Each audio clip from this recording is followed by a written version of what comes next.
Suatu hari di bulan April tahun 1999 saat fajar telah menepi, terlihat sekelompok bocah bermain riang di tepi sungai. Namun sesaat, mereka semakin senang dan tertarik ketika pria bernama Qodir datang dan menepi bersama burung gagaknya dan mengaku jika ia seorang dukun.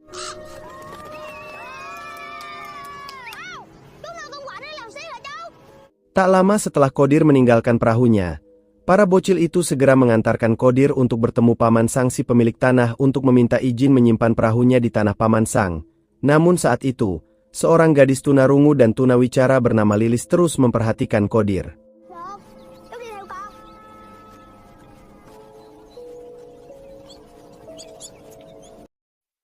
Malam harinya di salah satu rumah warga, terlihat seorang wanita bernama Yen terbaring tak sadarkan diri setelah sebelumnya sempat kesurupan. Dan Qodir yang kebetulan ada di sana pun berusaha untuk membantunya yang dibantu juga oleh Lilis.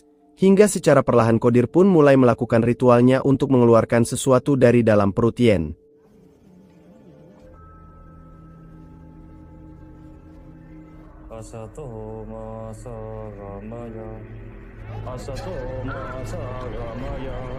Setelah berhasil mengeluarkan sebuah benda dari tubuh Yen yang seketika Yen pun sadar dari pingsannya. Di mana hal itu membuat para warga yang menyaksikan hal itu menjadi kagum dengan kemampuan Qodir tersebut.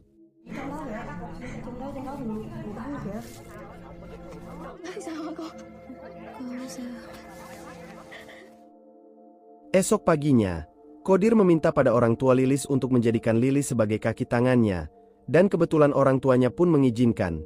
Hingga sejak saat itu Lilis pun mulai belajar mengenal berbagai macam bahan obat-obatan dan meramunya serta hal yang terkait pengobatan spiritual. Di mana hal yang ditanamkan di diri Lilis adalah keyakinan dan kepercayaan dalam mengobati setiap pasien. Seiring waktu, nama Qodir pun semakin dikenal dan ia pun diizinkan untuk membuka praktek spiritualnya di desa kecil itu. Namun, karena seringnya Lilis bersama Qodir, ia pun jatuh hati pada Qodir. Bahkan, Lilis tak canggung untuk bertanya terkait tato yang dimiliki Qodir. Qodir lalu menceritakan tentang tato itu yang semua bermula saat Qodir berusaha menyelamatkan sang ibu dari serangan ular berbisa. Namun justru, ia harus tergigit yang membuatnya tak sadarkan diri. Hingga, para warga menganggap Qodir telah mati dan lalu menguburnya. Namun setelah dikubur itulah, Qodir pun terbangun dan berteriak meminta tolong. Hingga akhirnya Qodir diselamatkan oleh nenek-nenek yang menyebut jika Kumantong telah memilihnya sebagai generasi penerus selanjutnya. Namun sayangnya, Qodir harus kehilangan sang ibu yang tewas bunuh karena depresi kehilangan Qodir. Dan sejak saat itulah, Qodir tinggal dengan nenek itu yang juga telah dianggap gurunya.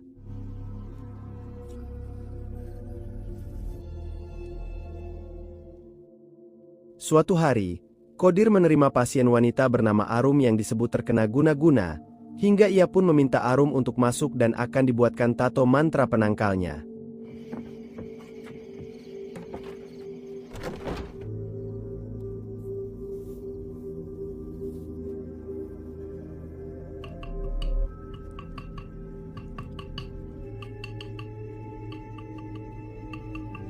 Selesai dengan itu, Qodir menolak untuk dibayar dan bahkan menawari Arum untuk dibuatkan susu pemikat yang bisa membuat laki-laki yang disukai Arum tergila-gila, di mana Arum pun diminta untuk kembali beberapa hari kemudian.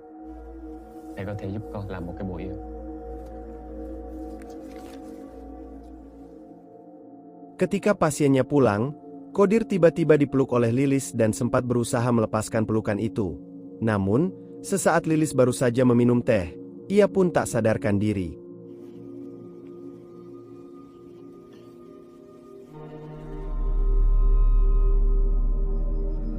Saat Lilis terbangun, ia pun tak lagi berpakaian yang pasti telah digadabah oleh Qodir, di mana Qodir pun lalu menggoreskan pisau di tubuhnya serta meniupkan serbuk aneh pada wajah Lilis. Keesokan harinya Qodir pun mendatangi orang tua Lilis dengan membawa beberapa perhiasan yang bermaksud ingin melamarnya, hingga pernikahan mereka pun terjadi dengan penuh kesederhanaan.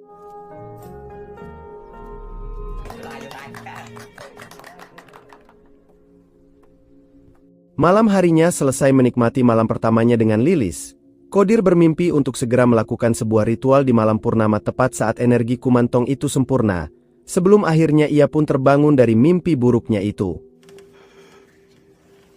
Menyadari itu sebuah petunjuk. Kodir seketika beranjak dari tidurnya dan mengambil sebilah kapak yang ternyata akan ia gunakan untuk membelah lantai dan menggali tepat di bawah lantai rumah mereka, yang mana hal itu pun dilihat oleh Lilis. Ketika pagi, Kodir yang dibantu Lilis terlihat sedang menutupi hasil galian yang dilakukan Kodir semalam tepat saat dua orang pria yang diketahui adalah para tikus tanah sedang memperhatikan kegiatan Kodir itu. Dan diketahui jika Kodir mendapat wangsit untuk menggali sebuah terowongan yang menembus ke arah rawa yang nantinya ruangan itulah yang akan Kodir gunakan untuk melakukan ritual sesuai petunjuk dari mimpinya. Beberapa hari kemudian, Lilis diminta untuk menerangi terowongan mereka, sedangkan Kodir terlihat sedang melakukan ritual bersama seorang pasien wanita di ruangannya, di mana setelah itu, Lilis yang penasaran mencoba melihat apa yang terjadi di sana. Saat Lilis naik ke lantai atas, ia melihat wanita itu tewas tanpa pakaian dan segera berlari yang langsung dikejar oleh Kodir, hingga setelah berhasil menangkapnya kembali, Kodir menjelaskan jika ia tidak membunuhnya dan justru wanita itulah yang coba membunuhnya dengan pisau dan memberi banyak alibi terkait wanita itu yang tanpa pakaian.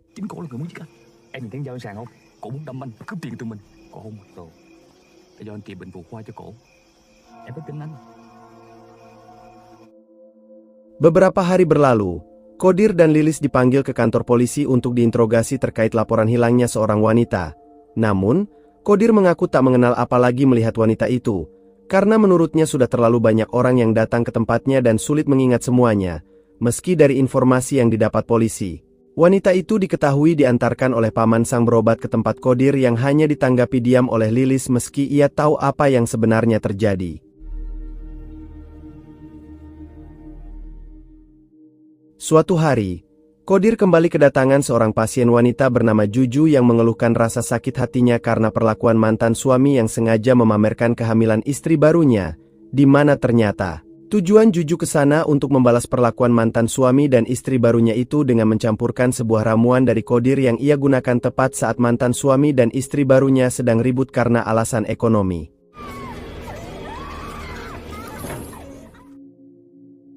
Setelah itu ketika Kodir sedang mengumbar janji manis pada yen wanita yang pernah diselamatkannya dulu, Lilis sedang membereskan tempat praktek perdukunan suami.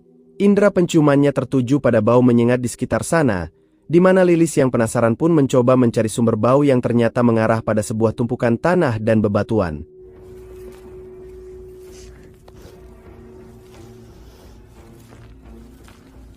Dengan rasa penasaran yang kuat, Lilis mencoba untuk menggali gundukan tanah itu, di mana ia pun dibuat terkejut saat mendapati jasad manusia yang terkubur di sana, dan tak hanya itu, ia pun sangat syok melihat potongan kepala manusia di dalam sebuah keranjang. Bersamaan dengan itu, terlihat Kodir yang baru saja pulang dan ketika ia melihat pintu ke arah lorong yang terbuka, di sanalah ia pun tahu jika istrinya pasti telah menemukan apa yang selama ini ia sembunyikan dari sang istri. Namun beruntung, Lilis dengan sigap segera keluar dari lorong itu dan keluar tepat di sebuah rawa.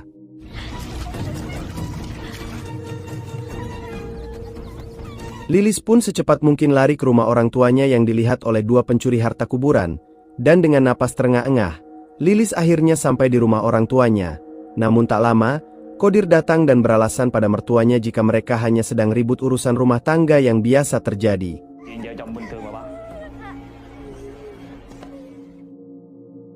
Setelah Lilis kembali dibawa pulang, Kodir mengancam bahwa ia akan lakukan hal yang sama pada Lilis dan ayahnya jika Lilis berani mengkhianatinya apalagi sampai membongkar semuanya.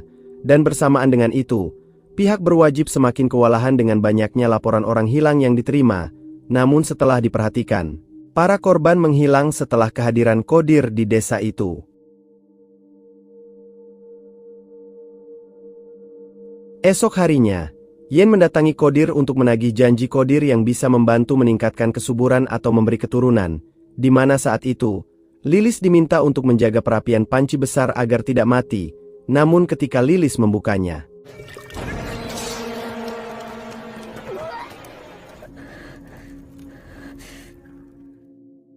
menjelang larut malam, Kodir bersiap untuk melakukan ritual bejatnya pada setiap korbannya selama ini dengan menggadabahnya tepat saat Yen dibuat tak sadarkan diri, di mana setelah itu, Yen tersadar dan Kodir pun menyebut bahwa perlu 2 kali ritual lagi untuk Yen bisa hamil. Saat menjelang dini hari, Kodir terlihat memasang jebakan di tepi mulut lorong yang mengarah ke rawa. Sebelum akhirnya ia pun melanjutkan ritual kumantong di esok malamnya tepat ketika purnama telah sempurna yang menjadi titik terkuat energi kumantong itu sesuai apa yang ia dapat dari mimpinya. Diketahui jika Kodir rupanya menggunakan darah para korbannya untuk ritual itu yang akan divisualkan melalui asap untuk ia hirup agar bisa menyatu dalam raga Kodir demi menyempurnakan kumantong yang ia pelajari dan dipercayainya juga akan mengembalikan jiwa ibunya, sedangkan para korbannya akan menjadi budaknya.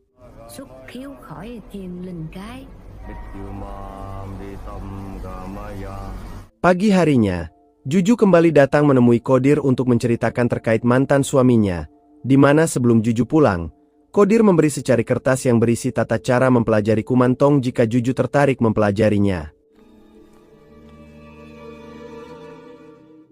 Di malam harinya, si pria penjara kubur sebut saja Dono penasaran dengan terowongan itu dan berniat untuk memasukinya. Namun meski sempat terkena jebakan yang dibuat Kodir, Dono tak menyerah dan akhirnya berhasil masuk. Namun setelah itu, pagi harinya Dono pun ditemukan oleh para warga dalam kondisi tak sadarkan diri dan mulut yang tersumpal tanah. Namun sialnya, ia justru malah dibawa berobat ke rumah Kodir, hingga saat ia tersadar dari pingsannya.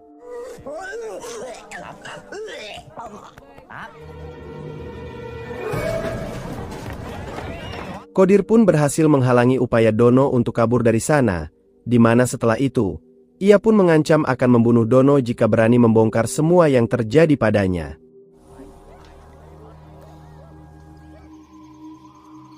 Beralih pada Juju yang kini berada di dalam lorong untuk menjalankan ritual kumantong.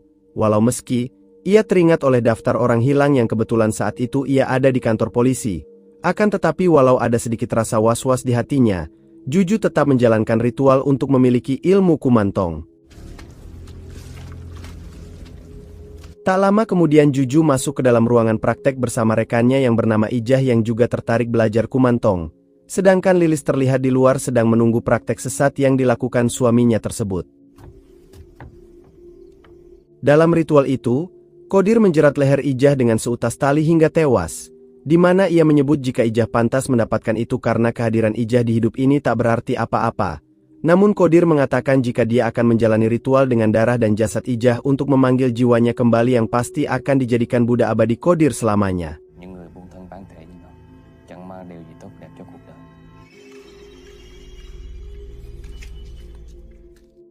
Beberapa minggu kemudian, Yen datang dengan rasa kesal dan ingin berniat untuk menghentikan niatnya untuk hamil.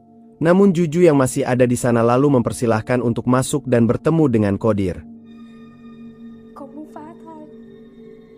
Diketahui jika Yen saat ini sedang hamil, padahal ia sudah tak lagi bercocok tanam dengan suaminya, hingga bisa dipastikan jika Yen hamil anak Kodir yang jelas membuat Yen khawatir bahwa suaminya pasti akan menuduhnya telah tidur dengan pria lain, di mana Yen pun diminta kembali malam harinya.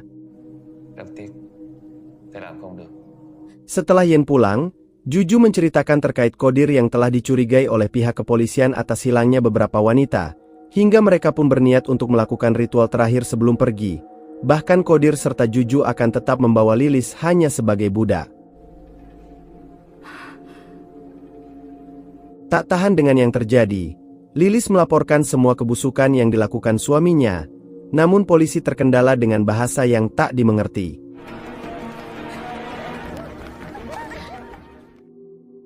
Malamnya, Juju yang berhasil mendapat perhatian lebih dari Kodir pun bisa dengan mudah mempengaruhi Kodir untuk melakukan ritual mereka malam itu juga, di mana Lilis yang merasa ada yang tak beres akan terjadi pun berusaha pergi dari sana. Namun, Kodir dan Juju dengan sigap menangkapnya dan mengikat Lilis di sebuah ruangan dengan mata tertutup.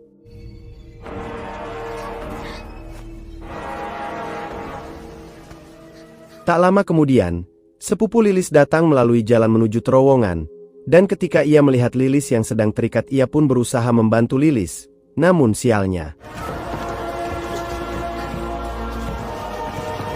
Kodir berhasil menjerat lehernya dengan mudah, di mana Lilis yang terikat pun hanya bisa pasrah melihat sepupunya meregang nyawa karena kehabisan napas. Namun setelah ikatannya terlepas, ia akhirnya pingsan setelah mendapat hantaman dari Kodir. Saat tersadar, Lilis melihat kepala sepupunya itu telah dipajang di atas meja dengan Kodir serta Juju yang sedang ritual, dan ketika Juju ingin menampar Lilis, Kodir segera menghentikannya.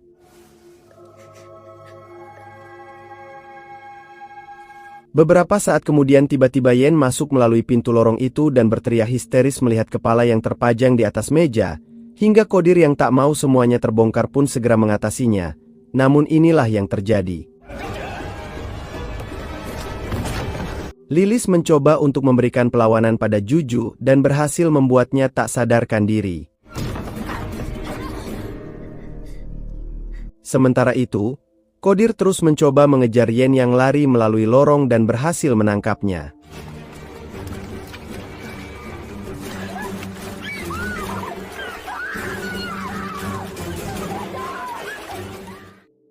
Di sisi lain, Lilis dibuat terkejut ketika mendapati isi di dalam kotak yang selama ini dibawa Kodir ternyata adalah kepala ibu Kodir. Terlebih hal itu serupa dengan berkas yang dimiliki oleh Kodir.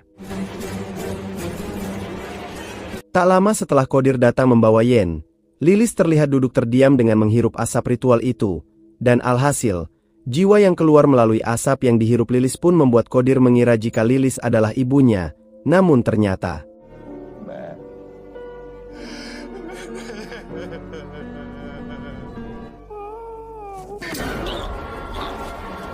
Ketika Lilis berhasil menikam Kodir dari belakang, ia segera berusaha pergi dari sana bersama Yen, namun, upaya itu terus dihentikan oleh Kodir meski dalam kondisi sekarat akibat luka tusuk dari Lilis tadi.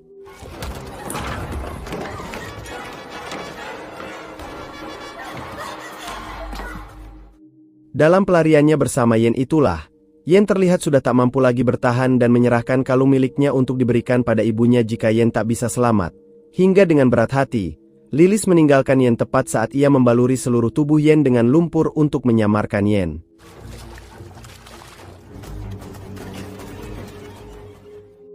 Singkat cerita, Lilis pun kini sampai di rumah sang ayah dengan menangis yang membuat sang ayah bertanya apa yang telah terjadi. Namun tak lama, Kodir datang untuk membawa Lilis yang dilihat Kodir sebagai ibunya. Sang ayah yang kini mulai tahu apa yang sebenarnya dialami Lilis pun menolak untuk memberikan Lilis pada Kodir. Meski saat itu Kodir terus mengancam akan membunuhnya. Hingga, mertuanya itu pun berteriak kencang yang mengundang kedatangan warga.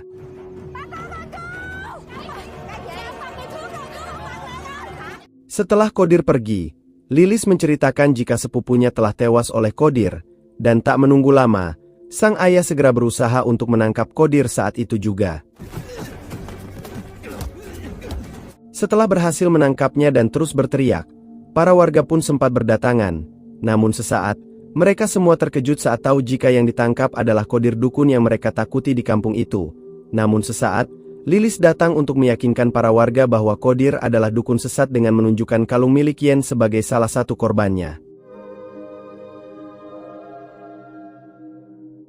Pada akhirnya, Kodir pun akhirnya ditangkap dan diserahkan pada pihak berwajib.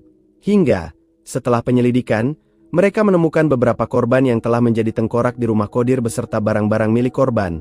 Dan dengan kasus pembunuhan berantai yang dilakukannya itulah, Kodir pun dijatuhi hukuman mati dan tewas di tangan regu tembak.